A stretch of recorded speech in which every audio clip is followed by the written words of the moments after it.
What's up, everybody? This is Ripples in Wales, back for another video. Hope you're all doing well, having a great day wherever you are in the world and whatever you're doing. Happy Thursday to you all. Okay, Ripple Swell is well underway in Dubai, so let's jump in and cover a bit of that, shall we? Off the bat. Day one, Ripple Swell. Let's bring it back.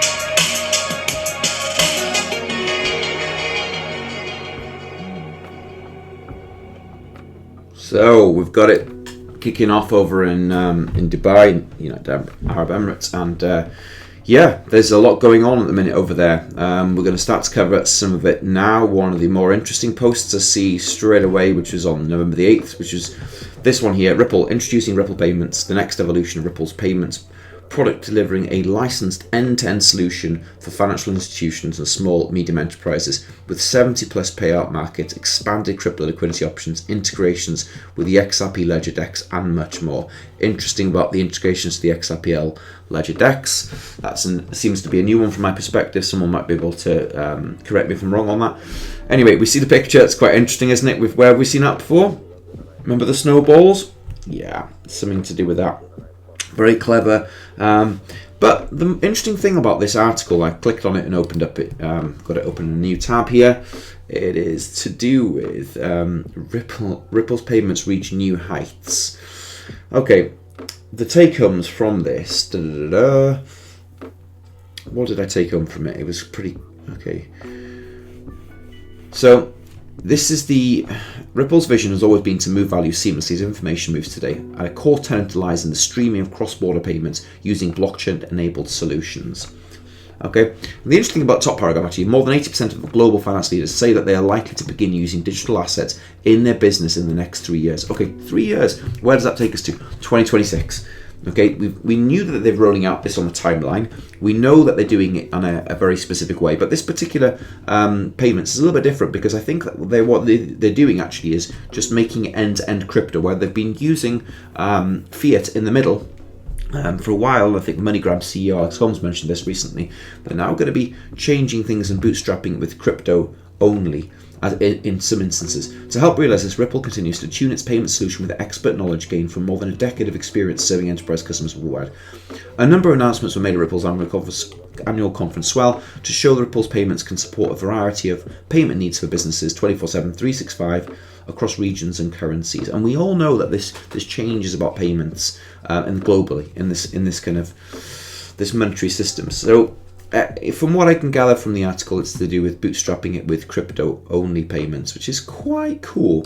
It was also mentioned, I've seen another little, now loading Swell. That's quite another cool little video. Should we just check this out? I don't think I've played this to you all. This was the kind of the creation of it. Come on, let's play that up. Hold on. Let's bring that back to the beginning. What do we got? So this was them, obviously, we're booting up.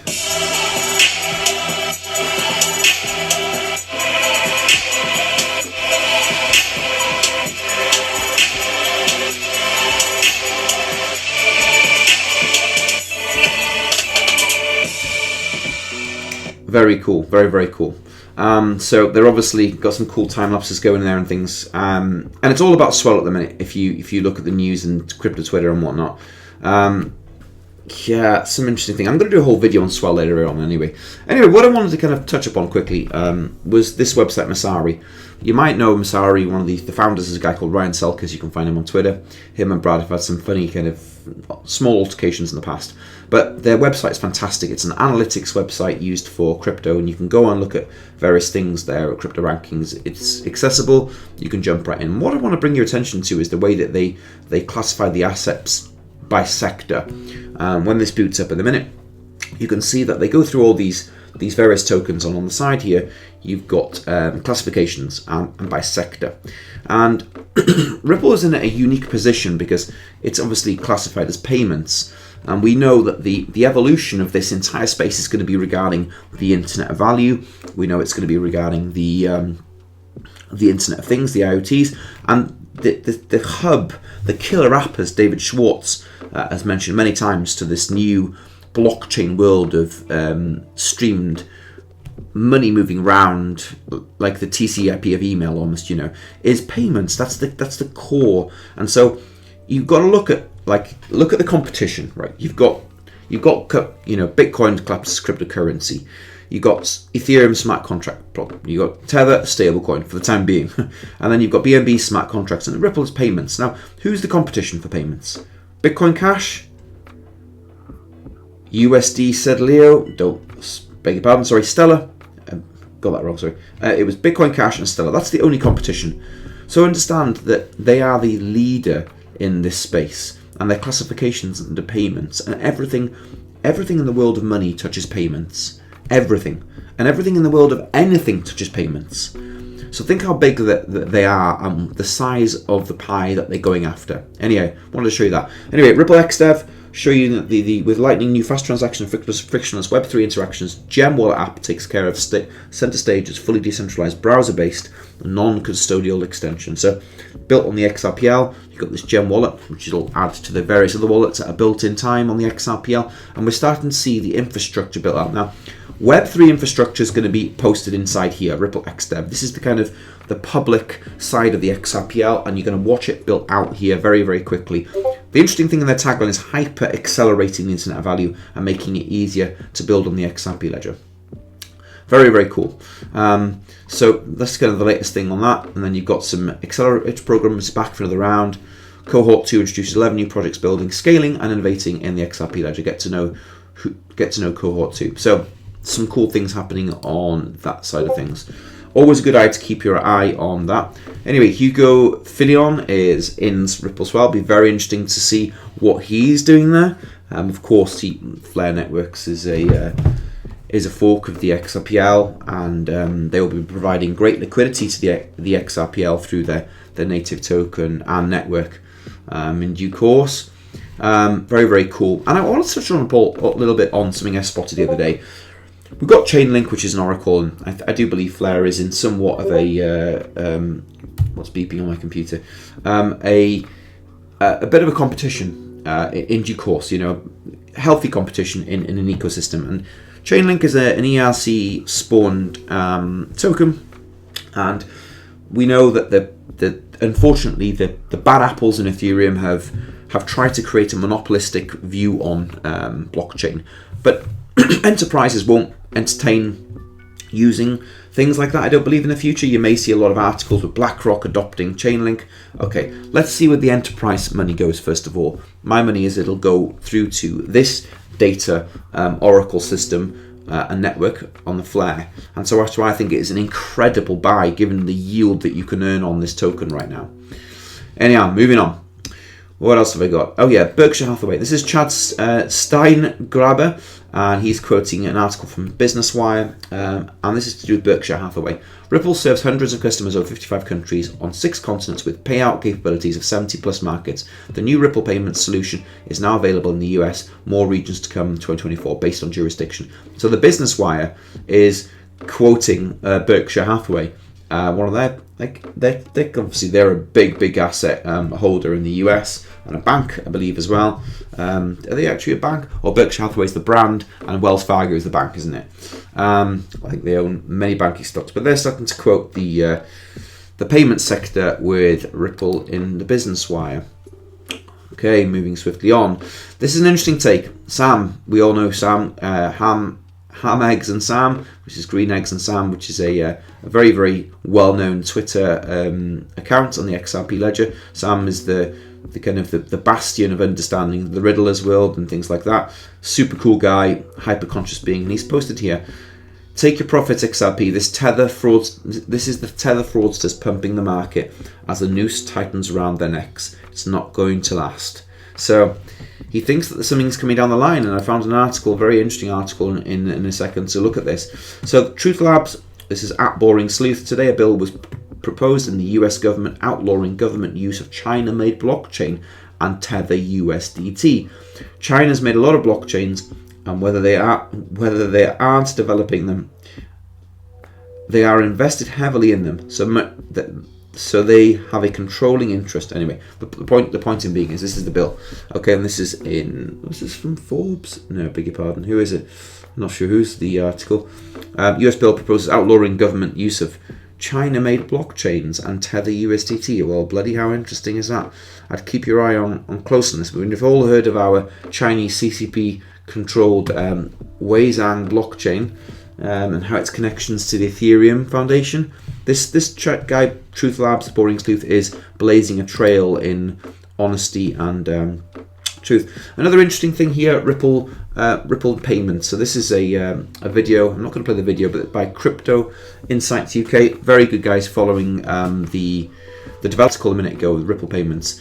But in this video, there's a quote of the gentleman in the video. It says Ripple are doubling down on the crypto technology. Okay, funds settled in real time, and a product that provides all the benefit of a blockchain solution, but none of the issues. Now, this is really interesting because it seems to me like Ripple is making a bit of a pivot, and this is what I'm referring to. Back in the days, there was this diagram which refers to the growth in blockchain payments, and this is what we call the flywheel. So you can see growth for blockchains in payments 1, 2, 3, 4, 5, and 6, and this is where the flywheel effect, expediting move to go live, boosting with digital assets. Okay, so build infrastructure, which is value and feasibility, prove value, prove feasibility, and then scalability, moving to production, building trust and demand. They have been in this for ages, and now they are ready to bootstrap it with digital assets. So they're building the rails. This is what they've been doing. And there are many articles to do with this. There you go, flywheel emotion. So you are reaching a point of no return. And this has been kind of ongoing for 4 or 5 years, this diagram. Very, very interesting. And I think this is what's happening with this Ripple payment solution. They are bootstrapping the digital assets to increase the flywheel. Cracking little article here by the tokenizer. He's well worth a follow. This bear market hasn't felt like a bear market. It's been more like stealth mode. Flush out the retail for real projects and prep in silence. The biggest new proving DLT technology have been in the past. The biggest news proving DLT utility have been in the past year. So there's a lot been going on, and a few of them, he's posted all the various tokens: IOTA. Algo, Bank of Italy, Public Chain, T-Hub, XDC, Singapore, IMDA, for MLETR trades. You've got XRP, MAS, MIP license plus CBDC on Ripple, Casper, IBM plus AI work, Quant, SATP model plus 3DBC pilots, and you've got many, many more. So I think I totally agree. This past 3 or 2 years, as the market's been dropping, there's been a massive influx of real value into these chains, and we're going to see them start to derive utility in the next 3 years. Next article up, Cointelegraph, Cointele, as I like to call it. All 12 spot Bitcoin ETFs are entering an 8-day window that could possibly see them all approved at once. Now, this is the classic mass hypnosis of the retail investor. And as people jump into Bitcoin, they will... let me just explain this, how they're doing this.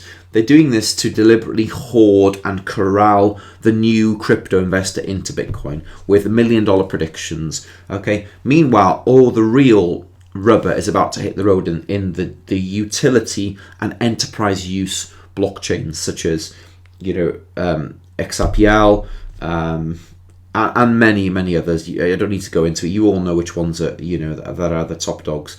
And so I just see these articles as more and more interesting to my eye, and how they are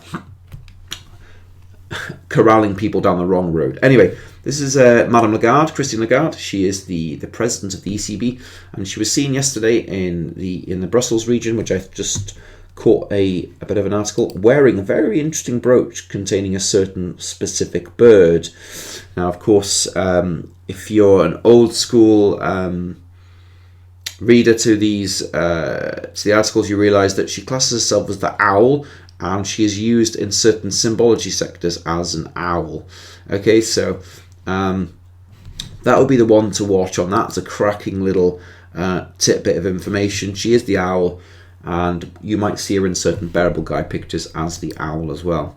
Okay, and to close off, very interesting data here, or information news. Patrick Hansen, good news from fintechs and non-bank payment firms from Brussels. The EU institutions have reached a provisional deal on instant payments during yesterday's trilogue negotiations. As part of this deal, non-bank payment institutions, e.g. money institution, future, hold on, let me just click on this article, show more.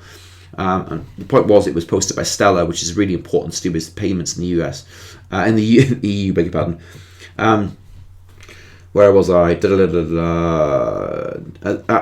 part of this deal with non-bank payment institutions, i.e. money institutions, including future regulated stablecoin issuers, aka e-money token issuers, will be granted direct access to central bank payment systems, i.e. SEPA. So that the EU institutions have given the green light for access to the bank payment systems. That is huge. So that's the EU on board now. Right, okay. So that, that's why they're going to regulate stablecoins first. All eyes on that. Anyway, I hope that's pretty good for now. Anyway, this video is not financial advice. I'm not financial advisor. It's for entertainment purposes only. Hope you all enjoyed the content. Please drop a like, drop a comment, subscribe to the video. And I'm going to do another video later on. Hold on, show you this before I go. Don't want to miss this next video. I'm going to do a bit of a decode for you later on. Oh, no, it's not that one. That's not what I want. On this magical little picture here by the Ripple Riddler, called Veni Vidi Vici. I will go over that later on in the next video. You don't want to miss that. Anyhow, I will see you all in the next video. Oh, no, we don't want that up again. We're going to go over that later on. And be blessed. Bye for now.